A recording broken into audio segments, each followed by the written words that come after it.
의사들에게만 맡겨놓으면 전 세계를 셧다운, 폐쇄시키라고 했을 거다. 셧다운 조치가 코로나19 자체보다 더 큰 문제를 만들고 있다. 우리 미국은 곧 정상 영업하게 될 것이다. 어제 미국 트럼프 대통령의 발언입니다. 그러면서 트럼프 대통령은 자동차 사고나 신종 플루 등으로 인한 사망자 숫자와 코로나19를 비교했습니다. 신종 플루만으로도 한 해 5만 명 죽고 자동차 사고 사망자는 그보다 훨씬 더 많은데, 그렇다고 자동차 운전을 금지하지는 않는다는 게 미국 대통령의 주장입니다. 코로나19 진단 키트도 적시에 대량 생산해내지 못하고 있는 세계 초강대국 미국 대통령의 궤변, 여러분은 어떻게 느껴지십니까? 미국 사람들은 이런 경우에 이런 표현을 많이 합니다. pathetic. pathetic. 딱하다, 애처롭다, 찌질하다, 이런 뉘앙스가 다 함께 녹아있죠. 안녕하십니까. 세상에 이익이 되는 방송 최경련의 경제쇼 출발합니다. 저는 진실탐사 엔터테이너 최경련입니다. 유튜브 오늘도 같이 갑시다.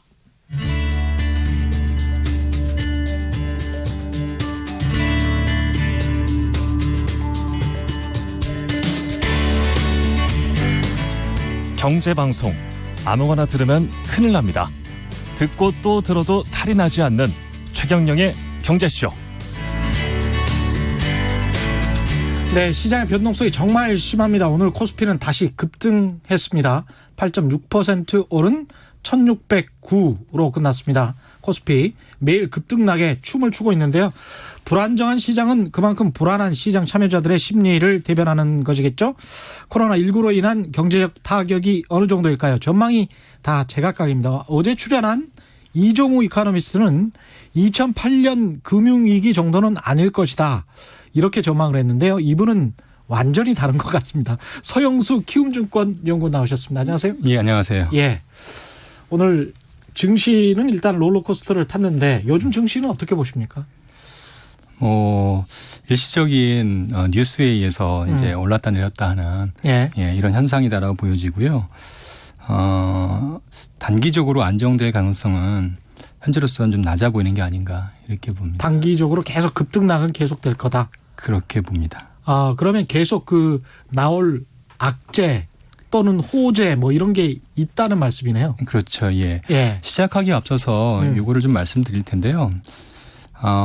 좀 위기에 대해서 좀 안 좋게 얘기하면 위기를 조장한다, 이렇게 말씀을 많이들 하시는데, 그렇죠. 제가 보기에는 저는 이제 이 자리에 나온 이유는 위기에 대해서 정확하게 이해를 해야만 대책이 제대로 나올 수 있다 보고 있습니다. 그렇죠. 제 생각으로는 지금 정부도 그렇고 경제 주체가 위기에 대한 정의를 좀 제대로 못하고 있다. 이렇게 판단하고 있고요. 당연히 그러다 보니까 정책도 지금 잘못된 정책이 나오고 있다, 이렇게 저희는 결론을 내리고 있습니다. 그래서 오늘 상당히 흥미로운 이야기를 하실 것 같습니다. 네, 그래서 우선은 저희가 이번 시간에는 우선 가능한 한 그 현재 상황 팩트 중심으로 설명을 좀 드리고요. 조금 더 시간이 나오면 정책을 좀 설명을 좀 드리겠습니다. 알겠습니다. 현재 상황은 어떻게 지금 보고 계십니까? 2008년 금융위기는 전형적인 유동성 위기였어요. 돈이 안 돌아서. 네. 은행이 돈이 부족해서 였고요. 은행이 유동성 관리를 잘 못해서 발생한 유동성 위기였습니다. 물론 2008년 미국에는 글로벌 위기가 촉발했던 미국은 당연히 이제 부채 위기, 실물과 그리고 금융이 같이 겹쳐 발생한 복합 위기였죠. 그렇죠. 하지만 부동산 가격이 급락했으니까. 그렇죠. 그때 한국은 유럽과 달리 서프라임 모기지 채권에 투자한 게 없었습니다. 기껏해야 그랬죠. 우리 은행이 한 1,800억 정도 우리 인컴 펀드라고 있습니다. 그게 투자해서 거의 한 80% 이상 날렸는데 그것을 제외하고는 없었어요. 그래서 분기 성장이 마이너스 0.4인가 한 번 하고는 전체 그렇죠. 성장률은 플러스였거든요. 그래서 그때 통화 수합을 그때 300억 불 체결했죠. 그렇습니다. 그러면서 외환 시장이 안정화되었고 그 당시에 이슈는 뭐냐면 자금 관리를 잘 못하다 보니까 은행의 자금 중개 능력을 잃어버리는 현상들이 나타났었어요. 예. 특히 그때는 이제 기준금리가 계속 올라가는 국면이다 보니까 이런 문제가 발생했는데 미국에서 이제 금리를 낮추니까 한국도 금리를 낮추게 되었고요. 예. 다시 말하면 두 가지. 금리가 낮아지고 그리고 외화 유동성이 통화 수요에 비해서 해결되면서 예. 빠르게 안정됐습니다. 그래서 시장이 안정화되는 시점은 딱 통화 수업이 발표한 날이었어요. 예. 예, 그 이후에 안정화되었습니다. 그 이후 그게 가능했던 거는 그때는 어떤 부채의 위기 이런 부분들이 노무현 정부에서 상당 부분 만기를 장기화하고 예. 이런 여러 가지 원리금 불안 상황을 도입한다든지 여러 가지 조치를 취하면서 리스크를 줄였던 게 이런 유동성 위기가 부채 위기로 전이되지 않았던 거예요. 2008년 9월이었나요? 리만이 그렇죠. 무너진 게. 그리고 통화 수합을 한 게 우리가 10월 30일 10월이죠. 네, 이 정도 됐습니다. 그래서 그게 불과 뭐 7월 달, 8월 달부터 시작해서 급격히 나빠졌어요. 사실 근데 한국은 이 유동성 위기가 나기 전에 2008년 한국은 전 세계 주요 OECD 국가 중에서 세이프 헤븐 지역이었어요. 왜냐하면 유일하게 거의 서프라임 모기 채권을 가장 적게 갖고 있는 나라였거든요. 그때 그래서 우리가 CDO를 잘 이해를 하지 못해서 투자를 못했다. 금융 후진국이어서 못했다. 뭐 이런 이야기도 하고 그랬었던 기억이 납니다. 그렇죠. 예. 근데 이번은 좀 다릅니다. 아, 그렇군요. 예, 이번은 다릅니다. 그래서 금융 선진국이 됐군요. 그래서 예. 내부의 위기와 예. 외부의 위기, 그러니까 글로벌 위기와 내부의 부채 위기가 같이 복합돼서 나타난 거고 금융과 실물이 복합해서 나타난 상당히 풀기 어려운 그런 위기다라고 정의할 수 있습니다. 예. 그러면 감춰진 내부의 위기, 그러니까 미국의 당시의 CDO 같은 위기가 한국에도 있다라는 말씀이죠? 물론이죠. 예. 그런 위험 상품에 투자한 게 있다. 우선 이제 큰 차이점을 네 가지를 들 수가 있습니다. 네 가지를 정리하면 2008년이랑 예, 그렇죠. 첫 번째는 2008년은 서프라임 모기지잖아요. 예. 그렇죠. 근데 이번에는 서프라임 기업입니다. 서브프라임 기업이다. 예. 이 기업의 익스포저가 대략 2.8조 달러니까 그 당시 이제 서프라임 모기지가 1.1조 달러였어요. 예. 규모가 훨씬 더 크다. 그러네요. 예, 이게 첫 번째 부분이고요. 예. 두 번째는 2008년도에는 우리가 서프라임 모기지 투자를 안 했죠. 안 했죠. 예, 이번에는 한 150조 내외가 투자가 되어 있습니다. 한국이. 네. 예. 뭐 지금 말하는 서브프라임 채권에. 뭐 채권이든 다양한 얘기입니다. 지금 얘기하는 거는 부동산도 포함되고요. 그다음에 채권도 포함이 되고요. 그러니까 부실한 해외의 자산에 150조 정도 투자가 돼 있다. 아직은 부실하다고 얘기하기는 어렵고 자우지한 해외 자산에 부채가 부채 비율이 높은 건전성이 낮은 기업들은 부동산 이런 로우 그레이드의 자산들에 특히 이제 유럽 또는 저기 미국 이런 쪽에 많이 투자가 되어 있다. 따라서 만일에 미국의 문제가 발생하면 그게 그대로 한국에서 투자한 투자 자산이 부실화되면서 그대로 전염될 수 있는 통로가 이번에는 생겼다는 게 첫 번째 가장 큰 차이입니다. 다시 한번 확인할게요. 그러니까 150조 원이 투자된 게 그렇죠. 정급 펀드 수준의 부실 자산, 그러니까 부채가 굉장히 이미 많은 자산에 투자가 됐다. 그러니까 150조 원 전부를 그렇게 말씀드리긴 좀 어렵고요. 예. 다만 이 자산에 대한 구성 자체를 파악하기 어려운데 상당 부분이 그쪽에 투자된 것으로 추정이 된다. 예. 왜 근데 이렇게 완벽한 추정이 어려운가요? 이게 사모펀드라서 그렇습니까? 네, 맞습니다. 그러니까 사모펀드는 자기들이 어디에 투자했는지를 밝히지를 않는 거군요. 예. 근데 미국의 경우에는 이제 헤지펀드라고 하잖아요. 헤지펀드가 자산 규모가 한 1,500억 정도 되면 그 내역을 전부 이제 보고를 SEC에 하게 되어 있어요. 근데 우리는 그거를 이제 면제해 준 거죠. 사모펀드 같은 경우는 그렇죠. 사모펀드 규제 완화를 하면서 그걸 면제해 줬었던 거잖아요. 지금 말씀드리는 이제 세 가지 이제 이슈, 국내 이슈는 전부 2014년 최경환 정부에서 이제 규제안을 최경환 정부는 아니고 박근혜 정부. 최경환 경제팀에서 경제팀에서 그 규제안을 한 게 이제 부동산 규제안화, 그다음에 사모펀드 규제안화, 증권사 규제안화 이 세 가지를 했었거든요. 요거에 대한 이제 요거로 인해서 발생하는 그 부메랑이군요. 이게 버블이 지금 터지는 거다라고 봐야 될 것 같습니다. 하나하나 살펴보죠. 일단 사모펀드 말씀하셨으니까요.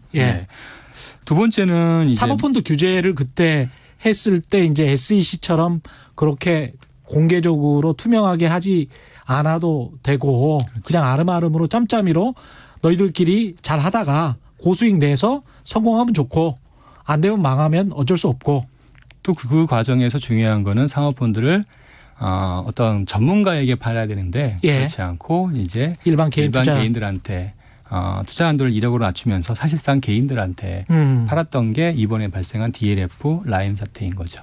알겠습니다. 그런 건 이제 사모펀드의 하나의 이제 형태이다라고 보시면 됩니다. 그리고요. 그 다음에 이제 증권사 특히 이제 IB를 육성한다고 했죠. 그 과정에서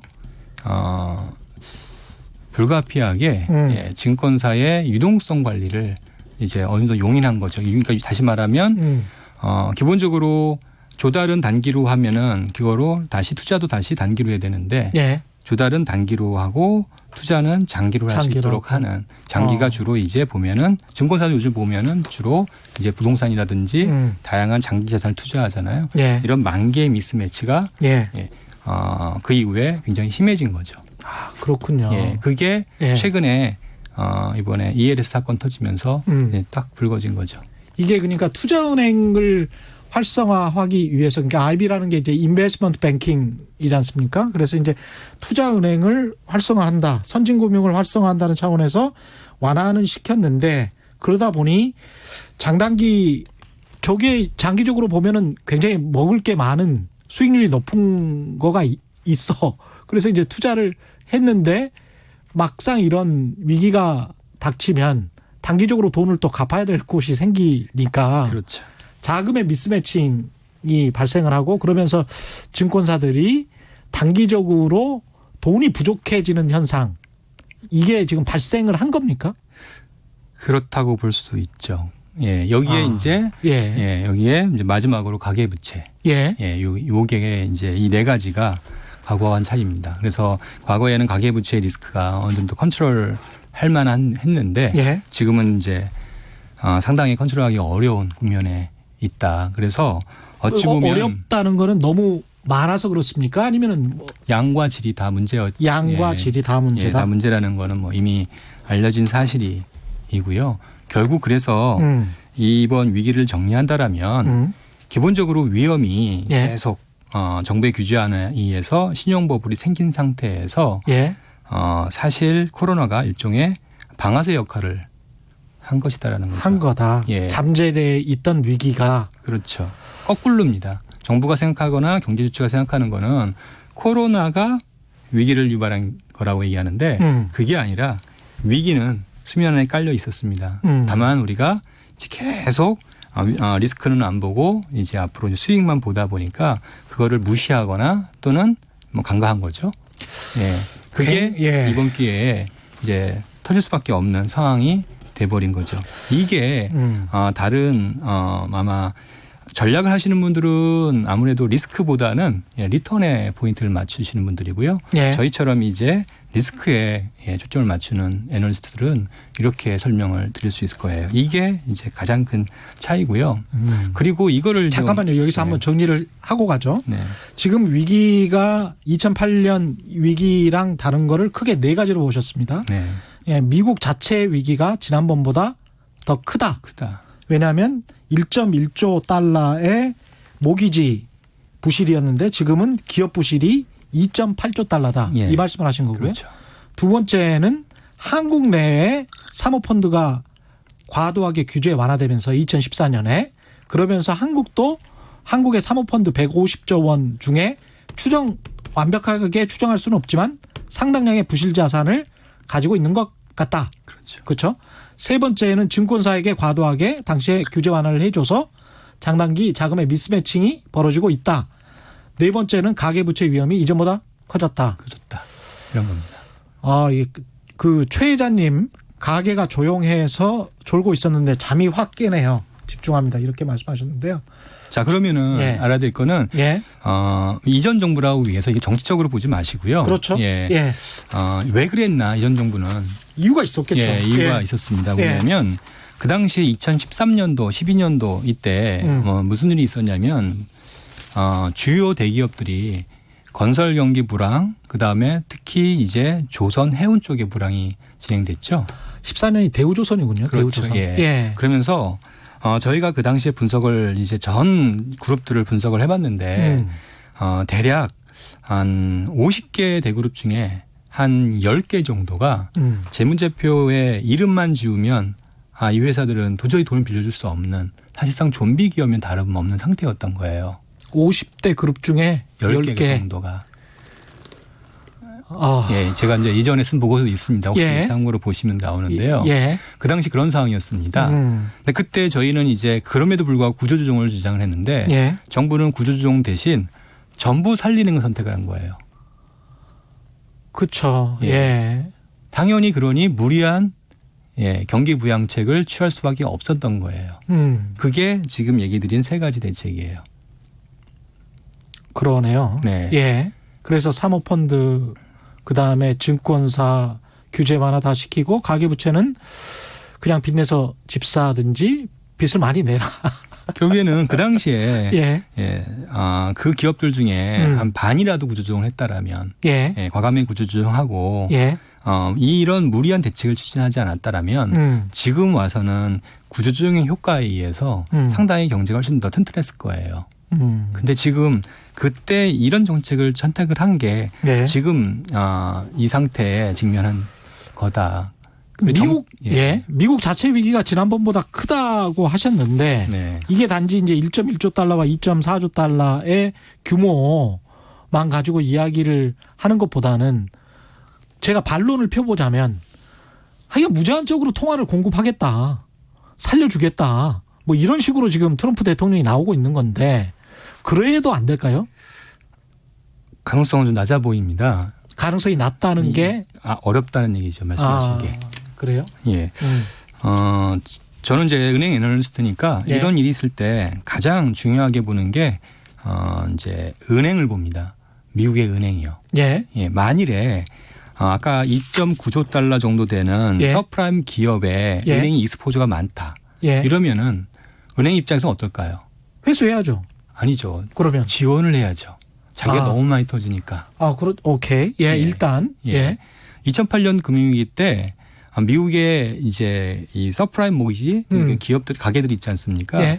이때 이게 정상화될 수 있었던 가장 결정적인 게 뭐냐면 2008년도에 주요 은행들이 예. 전체 가계 고객의 한 30에서 40%를 채무제 조정을 해줍니다. 예. 그렇게 안 하면 자기가 죽기 때문에요.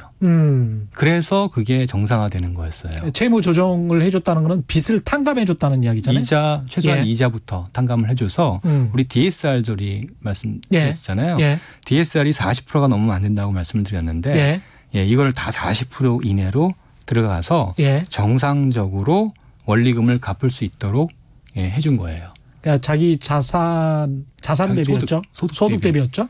그러니까 소득 대비 원리금 갚는 규모를 40% 이내로 들어가게 채무 조정을 해준 거예요. 그냥 100% 200%인 사람도 그렇죠. 예. 깎아줬다는 이야기죠. 깎아주고 너무 안 되는 사람들은 포클로저라고 해서 이제 어쩔 수 없는 사람들은 방법이 없고요.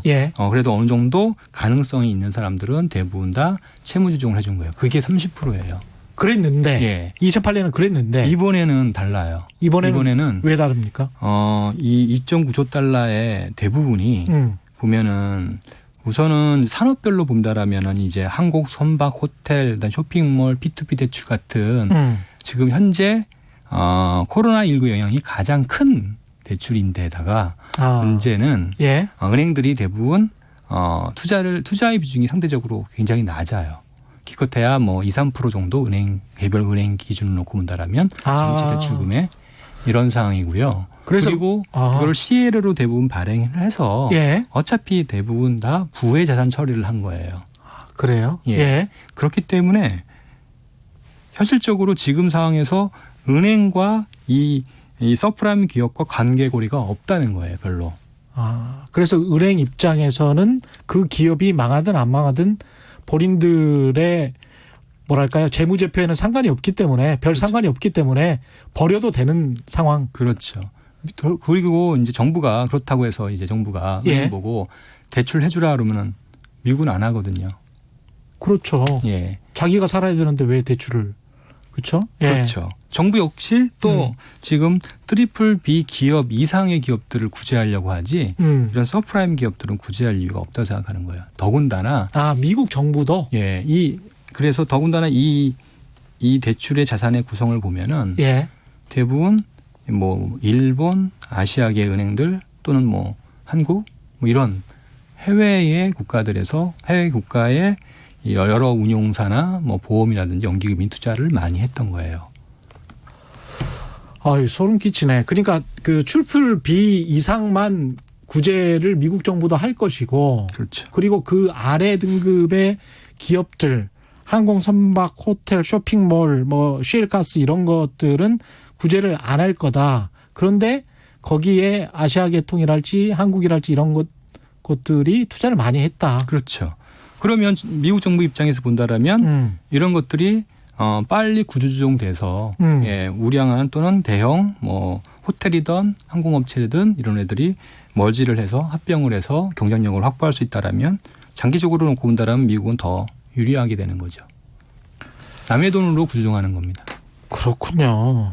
이게 근데 정확한 그 사모펀드의 뭐랄까요, 잠재 부실의 규모가 파악이 좀 돼야 되겠는데요, 사실은. 우리나라 같은 경우에 아까 150조 원 정도 투자를 했다고 말씀하셨는데. 중요한 거는 예. 지금 얘기 드린 것보다 레벨이 조금 떨어지는 기업에 한국의 이제 은행 운용사들이 많이 투자를 했다는 게 좀 지금 말하는 기업들보다 더 떨어지는 기업에. 그렇죠. 약간 우리는 그러니까 예를 들어서 이 내에서도 트리플 A, 메자닌, 예. 그다음에 에쿼티가 있다라면 예. 에쿼티에 투자를 좀 많이 한 거예요. 그래요? 예. 그러면 그래야 수익률이 나옵니다. 그렇죠. 예. 그러면 에쿼티면은 전부 이제 투자자 책임이 메자닌 정도 예. 많이 투자한 걸로 나옵니다. 예. 그 구별을 지금 잘 못 하시는 분들이 있을 것 같아요. 그러니까 이게 메자닌과 에쿼티와 이거 좀 설명을 해 주셔야 되는데. 쉽게 말하면 선순위로 해서 예. 어떤 현금 흐름을 가지고 이제 채권을 발행하는데 예. 부도가 난다라면 이제 여러 개의 이제 기업들을 담아가지고 하나의 바구니에서 그렇죠. 현금 흐름을 대상으로 이제 일종의 채권을 발행한 거잖아요. 예. 그러면은 부도가 나면은 제일 먼저 터지는 게 이제 맨 밑에 있는 에쿼티 파트가 이제 수술이 나는 거고, 예. 그 다음에 더 터지면은 이제 메자닌 나가고, 예. 그 다음이 맨 마지막이 이제 선순위, 트리플 A급 선순위 채권자들이 손실을 부담하는 형태가 되는 거죠. 한국식으로 이야기하면 우리는 3순위 채권 정도의 투자를 많이 했다. 그쪽이 이제 금리나 수익을 많이 보장을 해줬기 때문에 그런 말씀이시네요. 그렇죠. 예, 그래서 망하면 그 별로 건질 돈이 없게 된다라는 이야기네요. 뭐 단정적으로 얘기할 수는 데이터가 없어서 큰일이네. 모르겠습니다. 예. 다만 이제 우리 DLF 사건이나 라임 사건을 좀 봐서 예. 대충은 추정할 수 있겠죠. 그러면 이게 지금 증권사가 어느 정도 투자를 이렇게 사모펀드에 했는지 한국 증권사들이 그거는 나와 있습니까 좀? 우선은 뭐 디테일하게 말씀드리기는 좀 여기 이 자리에서 좀 부담스럽고요. 그렇죠. 예. 우선은 이제 전체 펀드가 한 200조가 있고 그중에 사모펀드가 150조 있고요. 예. 그다음에 재간접이 한 30조 정도 있습니다. 예. 어쨌든 사모펀드 150조 중에서 대략 100조 정도가 이제 금융회사가 보유하고 있고요. 예. 금융회사라면 연기금, 보험, 뭐 좀 증권사 이런 데 될 거고요. 그다음에 50조가 이제 가계와 일반 법인이 보유한 걸로 나오는데 예. 문제는 뭐냐면 이 사모펀드의 성격상 불안전 판매 이슈들이 좀 생길 수밖에 없는 본질적 구조를 갖고 있어서 예. 아마 손실이 나면은 판매사가 어느 정도는 부담할 수밖에 없는. 그 판매사는 우리나라 같은 경우는 은행도 포함되어 있는 거 아니에요? 맞습니다. 은행증권 그렇습니다. 저도 이 질문을 하고 싶었어요. 피터 브랜님. 이거는 반론을 많이 펼치고 싶습니다. 오늘은 상당히 좀 센 발언을 하셔가지고 서영수 위원님의 말은 지극히 논리적이고 합당하지만 절대 시장이 그렇게 내버려 두지 않을 겁니다. 이제 정부를 포함해서 이렇게 다 자산이 연결돼 있는데 그냥 세상 망하는 시나리오로 가는 걸 내버려 두는 정부가 어디 있겠습니까? 그러니까 내부 요인이 있고 해외 요인이 있잖아요. 예. 그러니까 내부 요인은 어떻게든지 막을 수가 있는데 예. 뭐 한국은행이 발권력을 동원해서 그렇죠. 돈을 찍던. 예. 근데 해외에서 오는 손실은 우리가 막을 수가 없죠.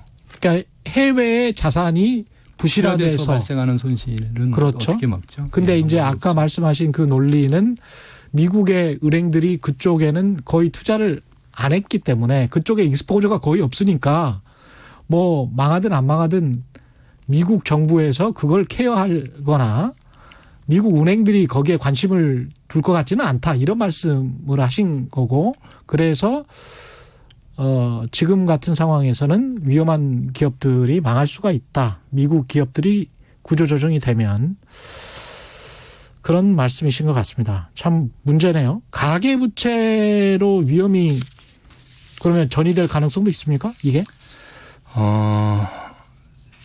참 어려운 질문이고요. 부담스러운 건데. 예. 가계부채를 얘기에 앞서서 이제 얘기해야 될 거는 부동산 시장입니다. 예. 부동산 시장이 어떻게 앞으로 되냐. 예. 이게 아주 중요한 이슈가 될 것 같습니다. 자, 그러면 이제 부동산 시장이라는 데가 자세히 잘 보시면은 우리 보면은 가장 주요 매수 주체가 누굴까요? 우리 부동산 시장의 주요 매수 주체. 주요 매수 주체는 개인이겠죠. 개인 중에 예. 한 80%, 70~80%가 다주택자예요. 우리나라는. 예. 예. 그러니까 무주택자가 집을 사는 경우보다는 집 있는 사람이 집을 사는 경우가 더 많다는 겁니다. 그건 뭐 경실련 통계도 나와 있으니까요. 그렇죠. 예. 이 집 있는 사람이 이제 분석을 해보면 자산가들이잖아요. 두 채, 세 채 있는 사람들이. 그렇죠. 이 사람들이 상가도 갖고 있고요. 집도 갖고 있고 이런 상황이 대부분이에요. 예. 자, 그러면 이번에 코로나19 한번 생각해 보자고요. 예. 코로나19에서 가장 힘들다는 데가 어디죠?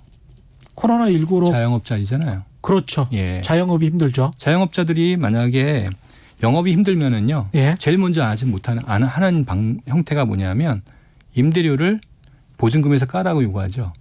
그렇습니다. 임대료를 안 냅니다. 예, 임대를 안 내죠. 그러면 그 손실이 어디로 갈까요? 임대 사업자로 사업자. 그대로 가죠. 건물주 또는 상가주. 그렇죠. 예. 그 사람들은 첫 번째 벌써 여기서 문제가 됩니다. 두 번째 이 사람들은 전세라든지 이런 걸 통해서 이제 보증금을 받잖아요. 그렇죠? 예. 그 돈을 어디에 투자할까요? 물론 예금에도 투자하지만 최근처럼 ELS니 뭐니 사모펀드에 투자했을 거라고요. 벌써 자산에 상당 부분 손실이 있어요. 예. 캐시플로우에서 상당히 말리는 상황이 있을 거예요. 세 번째, 최근에 집값이 많이 올랐죠. 예.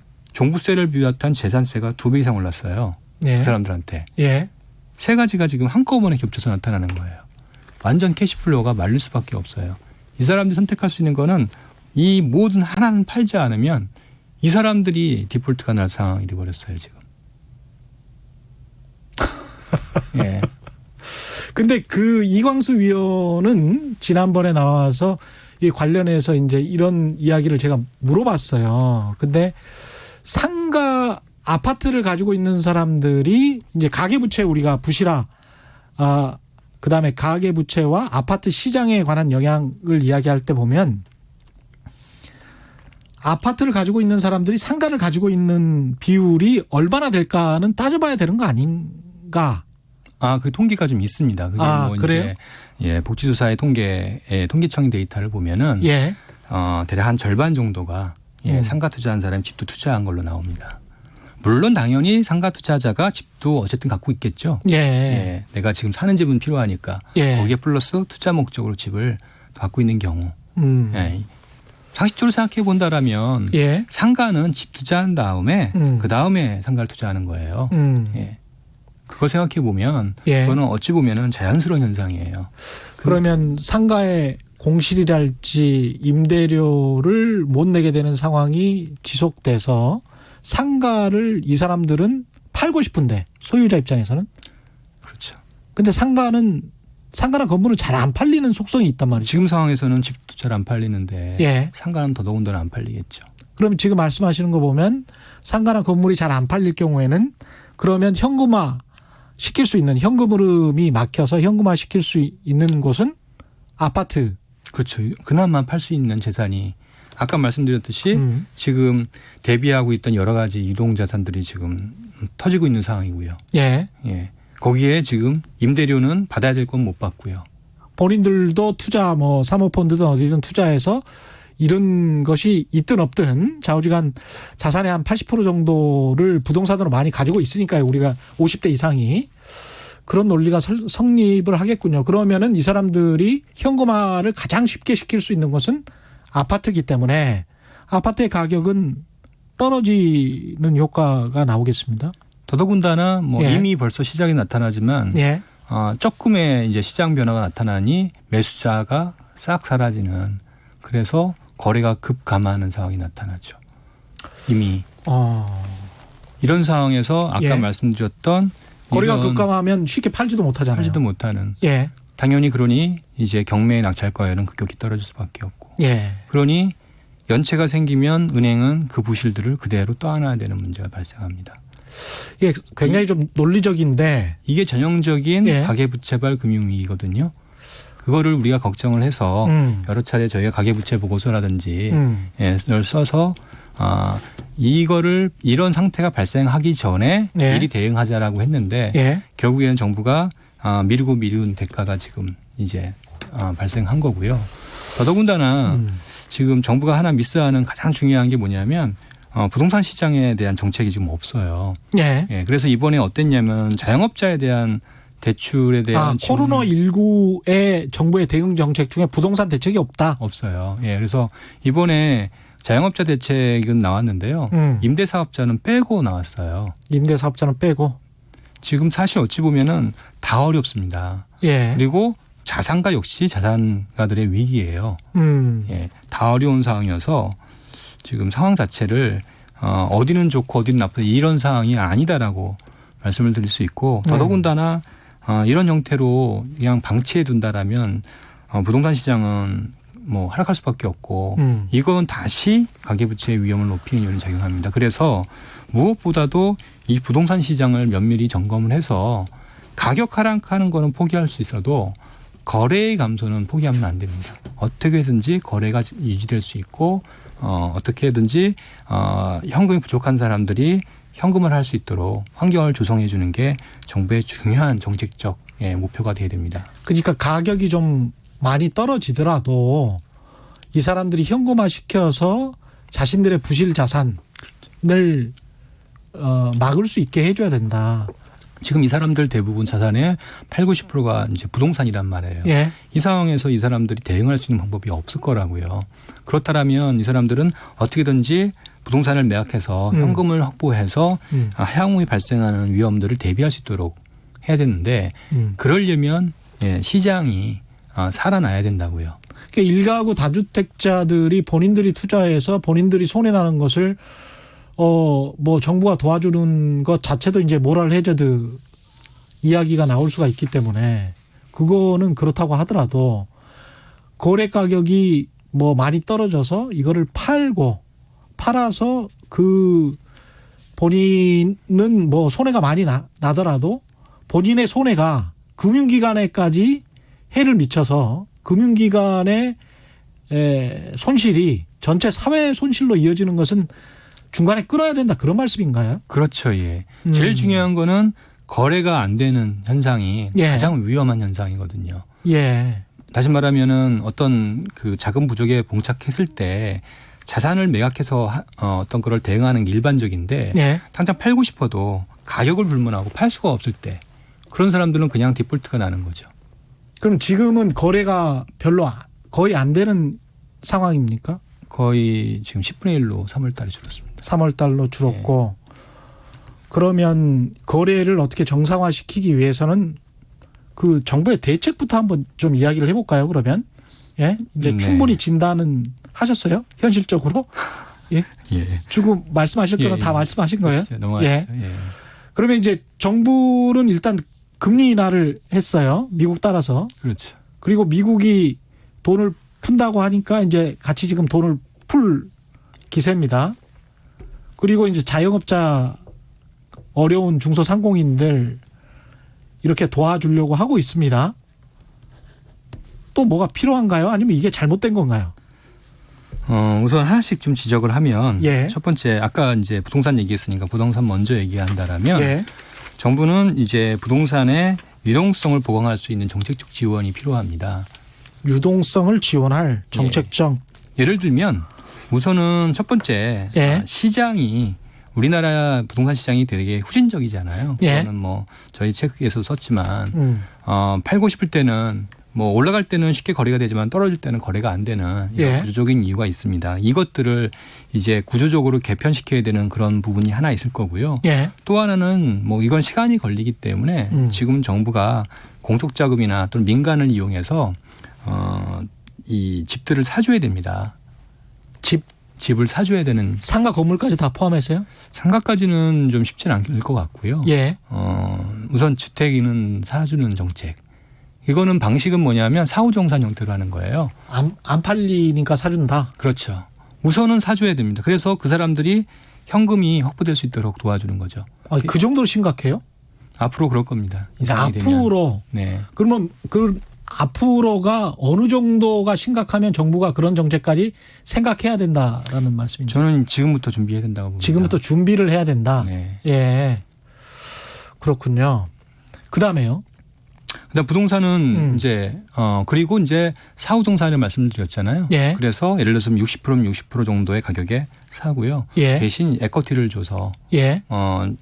상승분에 대해서는 쉐어링할 수 있는 나누어서 가질 수 있도록 하는 그런 형태의 정책이 있거든요. 아, 예. 예. 그리고 또 공매라든지 여러 가지 방식이 있는데 이것들은 뭐 나중에 또 다시 설명드리고요. 예. 아, 그러니까 집 가격이 많이 떨어져 일종의 이제 지난번에 이명박 정부 때 도입했던 영모기지론에 반대되는 정책 같은 걸까요? 세일즈 앤 리스펙이라고 제도가 있는데요. 예. 이거를 확장해서 해야 됩니다. 그다음 일단 정부가 사서 그렇죠. 그거를 임대를 놓고 그다음에 그 임대 수익을 원래 소유주와 같이 쉐어링할 수도 있고요. 예, 공유할 수도 있고 그다음에 다시 이제 매각할 수도 매각 있고요. 차익이 발생을 하면 다시 그렇죠. 예. 그거를 나눠 가질 수 있도록 하는 예. 거거든요. 그러나 가격 자체는 현재 시세 사후정산이라고 해서 사후정산 예, 60%면 60%, 50%면 예. 50%에 우선은 사주고요. 우선은 사주고 나머지 이제 뭐 더 오를 수 있잖아요. 예. 그러니까 시세 60%가 아니라 실제로 한 3년 뒤 된다라면 한 70% 80% 됐다라면 그 부분만큼을 돌려주는 형태가 되는 거죠. 주택 가격이 그 정도로 급락할 수도 있다라고 지금 생각을 하시는 거네요. 지금은 얼마든지 왜냐하면 사고자 하는 사람이 없단 말이에요. 예. 실제 2019년 3월 이제 2018년 이제 9.13 대책이 발생하고 바로 한 6개월 만에 예. 집값이 10% 빠졌잖아요. 예. 그때 거래가 한 5분의 1로 줄어들어요. 근데 그때 뒤에 경매 시장의 경매 낙찰 가율은 20% 30%씩 떨어지는 거예요. 예. 경매 낙찰 가율은. 예. 뭐 당연히 그렇게 되면은 예. 앞으로 그때 잠깐 그랬는데 지금은 더 힘든 상황이거든요. 아, 그러면 예. 훨씬 더 이런 현상들은 나타날 가능성이 높아요. 그럼 정부나 금융당국은 세일즈 앤 리스펙 같은 정책을 취해야겠다. 그런 시점이다라는 판단은 뭘 보고 해야 되는 겁니까? 시장에?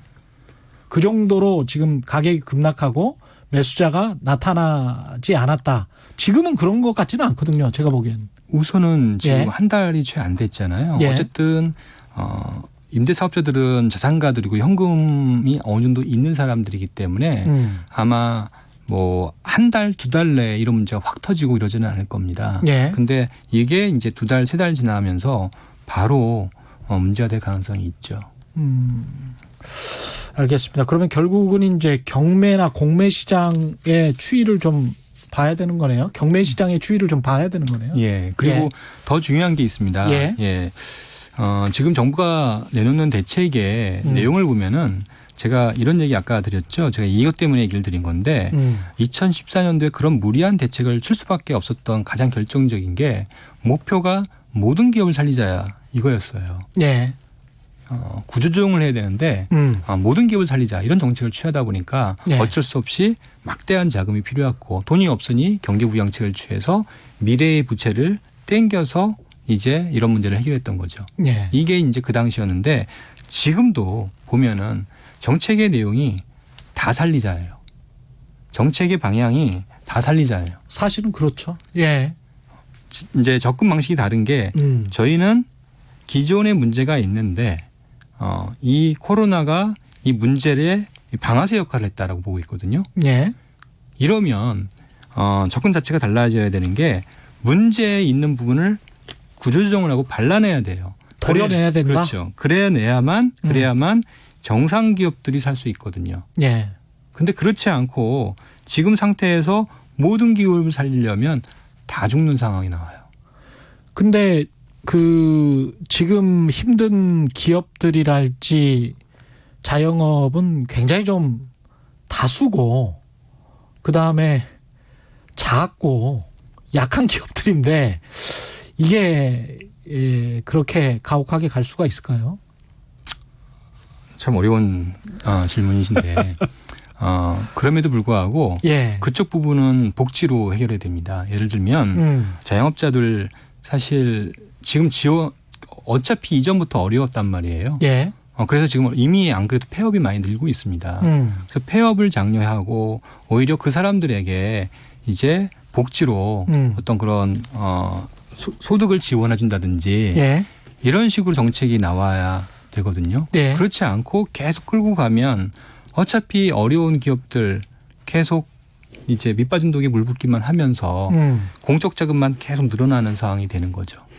근데 그것도 만약에 그렇게 어떤 근간이 되는 자영업이나 중소상공인들의 구조조정이 이루어진다면 엄청나게 많은 실업자가 발생하게 되고 그렇게 되면 실업 수당이랄지 보조금이랄지 사후 관리가 더 힘들어지게 되는 거 아닙니까? 그거는 정부가 부담을 해야 됩니다. 어차피 이러든 저러든 정부가 부담해야 할 부분입니다.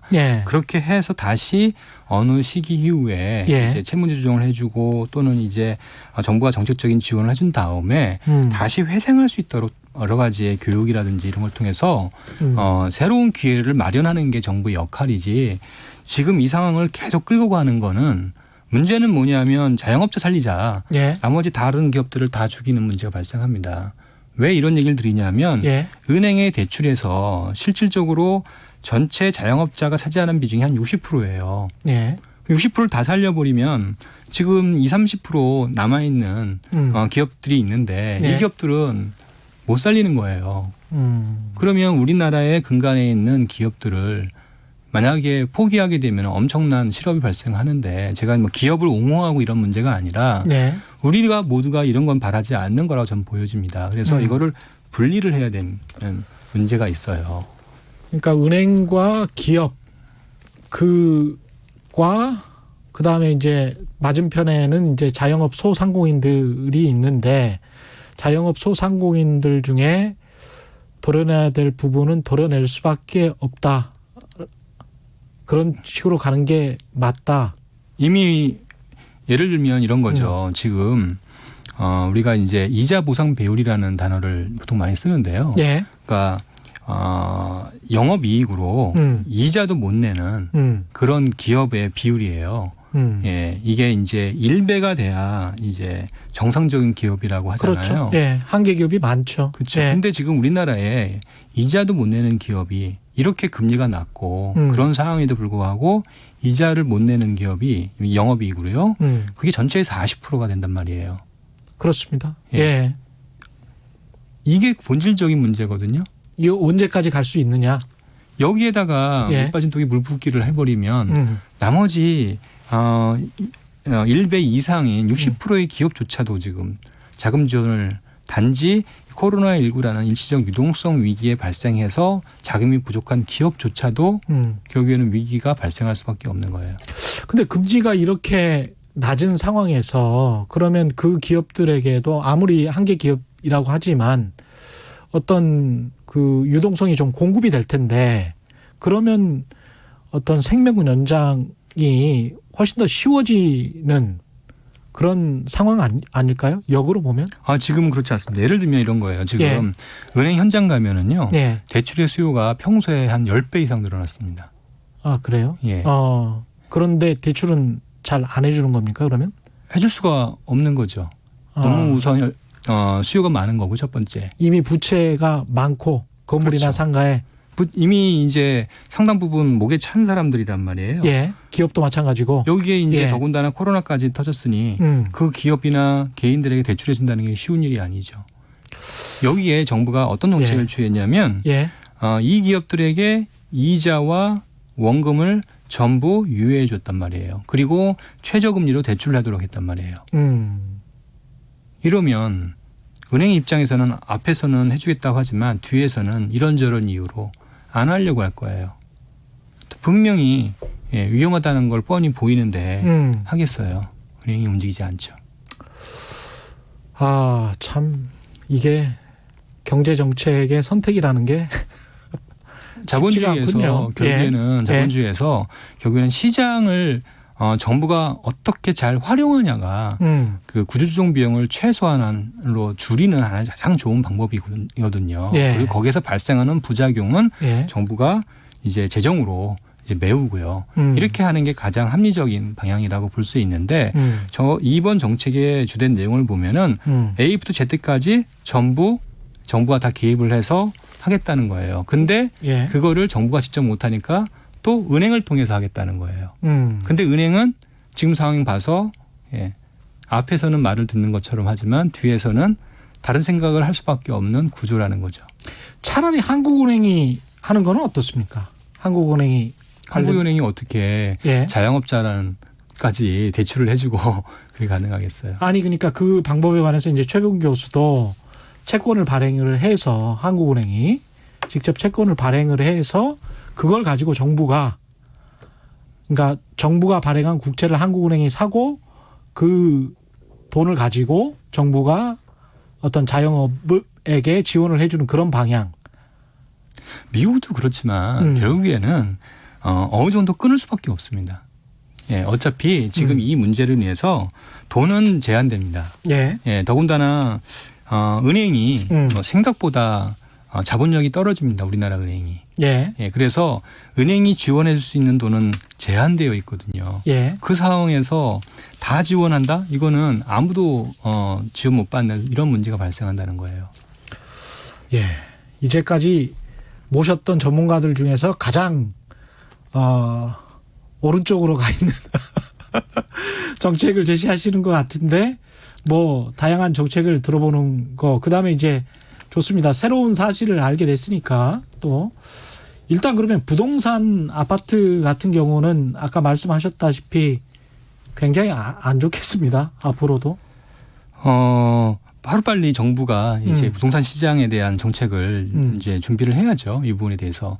현 시점에서 집값이 떨어지는 거는 그래서 거래가 없어지는 거에 대해서는 굉장히 위험한 상황이거든요. 이 상황이 오지 않도록 정부가 미리 선제적 조치를 취해야 되고요.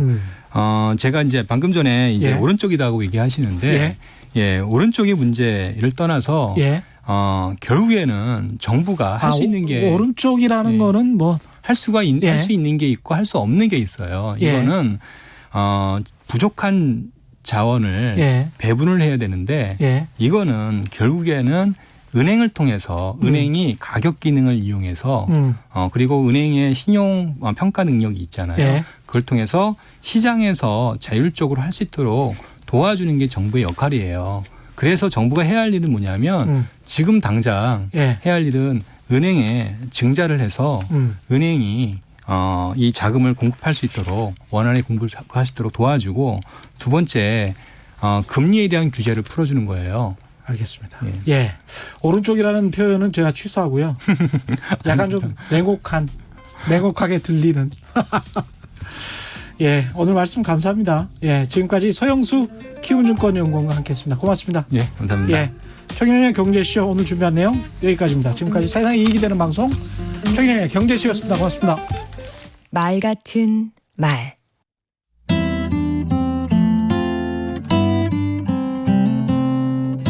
안녕하세요. 강원국입니다. 두어 달 전에 제주도 오름에 오르다가